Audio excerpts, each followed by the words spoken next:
Hello friends, psychological study channel में एक बार फिर नए टॉपिक के साथ। आज का टॉपिक है मोटिवेशन या अभिप्रेरणा। तो प्लीज़ पूरा वीडियो देखिएगा, क्योंकि जब तक आप पूरा नहीं देखेंगे तब तक आपका कॉन्सेप्ट भी क्लियर नहीं होगा। जो लोग पहली बार वॉच कर रहे हैं प्लीज़ लाइक और सब्सक्राइब ज़रूर करें, साथ ही बेल आइकन भी प्रेस करें, क्योंकि जैसे जैसे वीडियो बनाते जाएंगे आपको नोटिफिकेशन भी मिलती जाएगी। स्टार्ट करते हैं। मीनिंग ऑफ मोटिवेशन यानी अभिप्रेरणा का अर्थ। तो सबसे पहले हम एक डेफिनेशन लेते हैं। देखिए, कून एंड मिटर की एक डेफिनेशन है, motivation is a mechanism with in an organism that incentives sustain and activities. कहने का मीन्स है कि इन्होंने कहा कि प्राणी के भीतर घटित होने वाली वह क्रिया प्रणाली जो बिहेवियर उत्पन्न करती है उसे बनाए रखती है। यानी क्या, मोटिवेशन उसे कंटिन्यू बनाए रखता है, उसे दिशा निर्देशित करता है, और ये पूरा प्रोसेस ही मोटिवेशन कहा जाता है। मोटिवेशन बेसिकली इंटरनली स्टेट है। रीज़न बाहरी भी हो सकता है और अंदरूनी भी हो सकता है। ये जो स्टेट है, यानी कि जो एनर्जी है, जो आप काम कर रहे हो, वो इंटरनल है। दैट मीन्स ये एक एनर्जी है, एक तरह का सोर्स है जिसके तहत आप किसी काम को करते हो या उस तक पहुंचते हो। ऐसा गिलफोर्ड ने भी कहा है। मोटिवेशन क्या है? एक लैटिन वर्ड मोवियर, जिसका मीन्स है टू मूव या मोशन में होना। इसी से उत्पत्ति हुई है मोटिवेशन की। मोटिव, इमोशन एंड मोटिवेशन, ये तीन वर्ड हैं जो मोवियर से निकले हैं। अब ये मोटिव का मीन्स रीज़न ऑफ समथिंग, इसे आवश्यकता कह सकते हैं, नीड कह सकते हैं। इसलिए बहुत सारे लोग मोटिवेशन को रिप्लेस करते हैं नीड से। एक्चुअली मोटिवेशन क्या है? किसी भी क्रिया या व्यवहार में क्यों का आंसर देना। यानी कोई भी काम करते हैं, कोई भी बिहेवियर प्रेजेंट करते हैं, तो उसमें जब क्यों शब्द आता है और उसका आंसर हम खोजने लगते हैं, तो यही मोटिवेशन है। फॉर एग्जाम्पल, स्टूडेंट, आज क्यों आप स्टडी कर रहे हो? सैलरी के लिए। रीज़न क्या है? क्योंकि भाई लाइफ में हमें बहुत कुछ करना है, आगे जाना है, और इसके लिए क्या चाहिए? हमें मनी चाहिए। तो हमारा एम क्या होगा? जॉब पाना। मीन्स सैलरी तभी मिलेगी जब जॉब मिलेगी। और बैरियर्स क्या है? यानी क्या क्या हमें रोक सकते हैं, बाधा क्या है? तो ये जो बैरियर्स है वो हमारे एग्ज़ाम्स हैं। यानी कि एग्ज़ाम पास करेंगे, मेरिट में होंगे, तभी जॉब मिलेगी और फिर हमें सैलरी मिलेगी। तो आप लोगों ने सुना होगा कि motivation is a highway of learning, अर्थात अधिगम का महामार्ग है अभिप्रेरणा। ये स्किनर ने कहा है। हम लोगों ने जन्म से ही लर्निंग स्टार्ट कर दी थी, और लर्निंग के लिए हाईवे का काम मोटिवेशन करता है। तो आई होप ये कॉन्सेप्ट आपका क्लियर हुआ होगा। इसे हम टू टाइप्स से एक्सप्लेन कर सकते हैं, इंटरनल, एक्सटर्नल। देखिए, जब आप किसी कार्य को अपनी इच्छा से स्वयं से करना चाहते हैं या बिना किसी दबाव के करना चाहते हैं, तो वो होता है इंटरनल मोटिवेशन।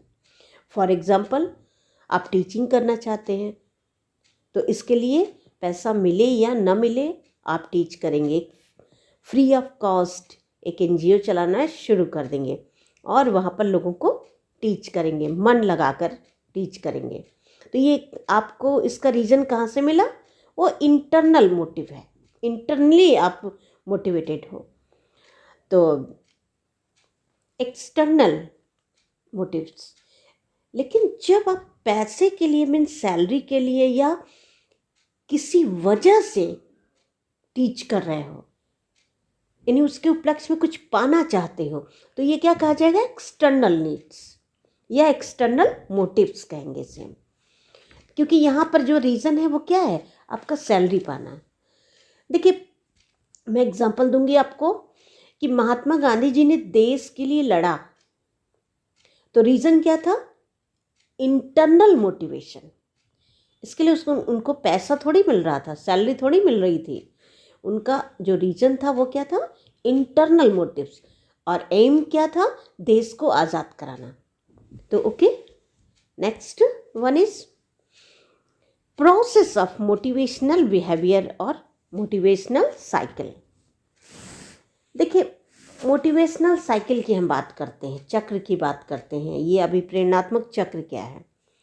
तो सबसे पहले है अनसेटिस्फाइड नीड, यानी कि किसी भी आवश्यकता का जन्म लेना, जैसे कि भूख लगना, प्यास लगना। तो ये हमें क्या करती है? टेंशन या तनाव देगी, यानी हमें टेंशन होगा, और जब टेंशन होगा तो ड्राइव उत्पन्न होगी। ड्राइव यानी हंगर या भूख, यानी जब हमें भूख लगेगी तो क्या है? हमारे अंदर तनाव होगा। ये हमारा हंगर है, ये क्या होगा? एक्टिव होगा। तो इस कंडीशन में हम क्या करते हैं? गोल डायरेक्टेड बिहेवियर को सर्च करेंगे, यानी उससे रिलेटेड, यानी खाना कहाँ मिल सकता है, या प्यास लगी है तो पानी कहाँ मिल सकता है, ऐसा हम सर्च करेंगे या उसकी खोज करेंगे। तो जो भोजन को प्राप्त करने का हम प्रयास करते हैं, या पानी को प्राप्त करने का जब प्रयास करते हैं और वो पानी या भोजन मुझे मिल जाता है, तो कैसा भी अभी तुम हुआ वहाँ पर, यानी वहाँ पर हम सेटिस्फाइड हो जाते हैं, संतुष्ट हो जाते हैं, यानी हमारी नीड जो है वो शांत हो जाएगी। जब नीड सेटिस्फैक्शन होगा तो टेंशन भी रिड्यूस हो जाएगा, और हम कहाँ पहुँच जाते हैं? इक्विलिब्रियम में या संतुलन में आ जाएंगे। तो ये था मोटिवेशनल साइकिल। यदि ऐसा नहीं हुआ तो पुनः प्रोसेस स्टार्ट हो जाएगा, यानी जो हमारे बिहेवियर का मोटिवेशनल साइकिल है, यदि इक्विलिब्रियम में नहीं आता है तो ये प्रोसेस फिर से स्टार्ट हो जाता है, और फिर हम स्टेप बाय स्टेप वो प्रोसेस तब तक करते रहते हैं जब तक हम इक्विलिब्रियम में नहीं पहुंच जाते। Major concept related to motivation: instincts, drives and होम्योस्टैटिस।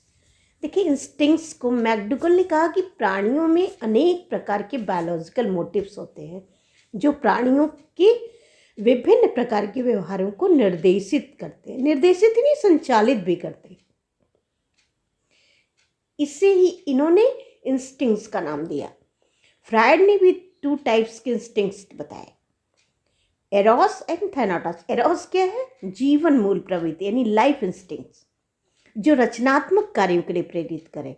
थैनाटोस यानी डेथ इंस्टिंक्ट्स, यानी मृत्यु मूल प्रवृत्ति, जो विध्वंसात्मक कार्यों के लिए प्रेरित करे।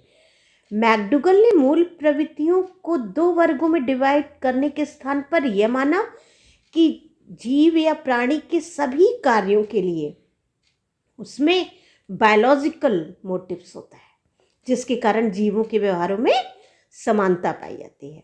इसका प्रदर्शन मैच्योरिटी लेवल पर होता है। लर्निंग एंड एक्सपीरियंस का भी इफेक्ट पड़ता है, यानी जो वो प्रेजेंट कर रहा है बिहेवियर, उसमें लर्निंग और एक्सपीरियंस भी काउंट होता है।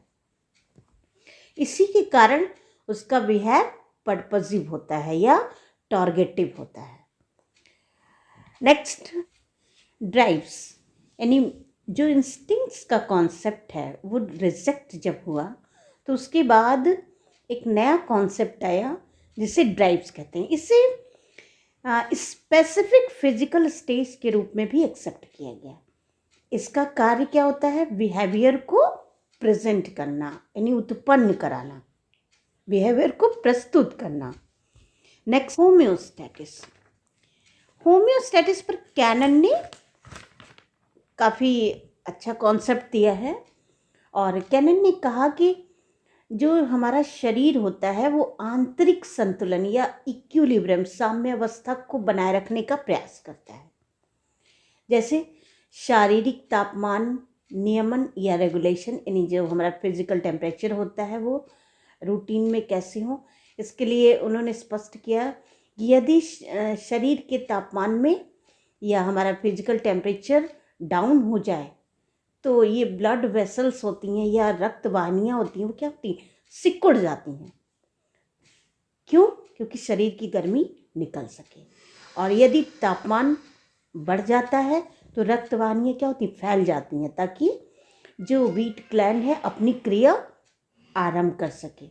तो इस प्रकार फिजिकल टेम्परेचर लगभग नॉर्मल होता है या इक्विलिब्रियम में होता है। तो आई होप ये आपका concept clear. Classification of motives, इसमें 3 है, biological, psychological and social. Biological या जैविक या इसे जन्मजात प्रेरक भी कहते हैं। ऐसे प्रेरक या ऐसे मोटिव्स जिनकी उत्पत्ति शारीरिक आवश्यकताओं या कमियों के कारण होती है, इन्हें जैविक प्रेरक कहते हैं, जैसे भूख, प्यास इत्यादि। इसे बेसिकली बायोलॉजिकल मोटिव्स कहेंगे क्योंकि ये हमें डायरेक्टली अफेक्ट करते हैं। नेक्स्ट है साइकोलॉजिकल मोटिव्स। देखिए, ये तो न ही बायोलॉजिकल होते हैं और न ही एक्वायर्ड।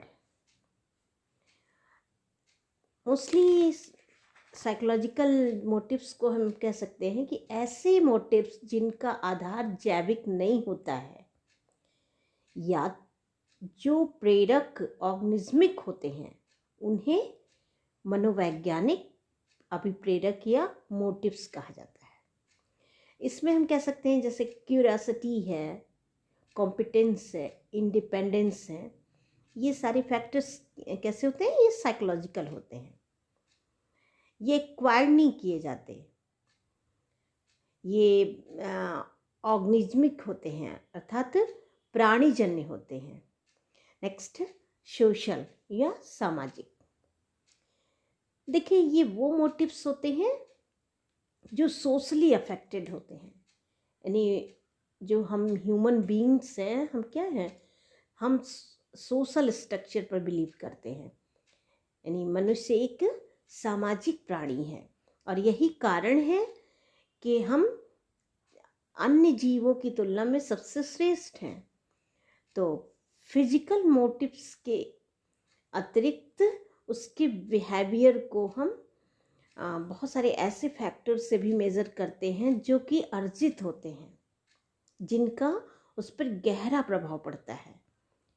तो जैसे कह सकते हैं एफिलिएशन है, यानी संबंधन, एक्विसाइटेशन है, प्रेस्टीज है, पावर है, अल्ट्रिज्म है, एग्रेशन है, ऐसे बहुत सारे फैक्टर हैं जिनका उसके ऊपर इफ़ेक्ट पड़ता है। नहीं, ये सोसाइटी के अकॉर्डिंग उस पर इफ़ेक्ट पड़ता है, नहीं समाज में वो रहता है तो अकॉर्डिंग टू सोसाइटी नॉर्म्स उस पर इफ़ेक्ट करेगा, उसकी पर्सनालिटी इफ़ेक्ट करेगी।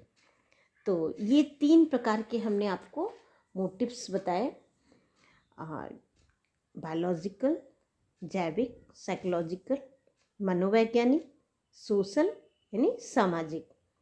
नेक्स्ट वीडियो में इसकी डिटेल हम चर्चा करेंगे और आई होप हम ये उम्मीद करते हैं कि आपको ये वीडियो पूरा अच्छा लगा होगा, समझ में भी आया होगा।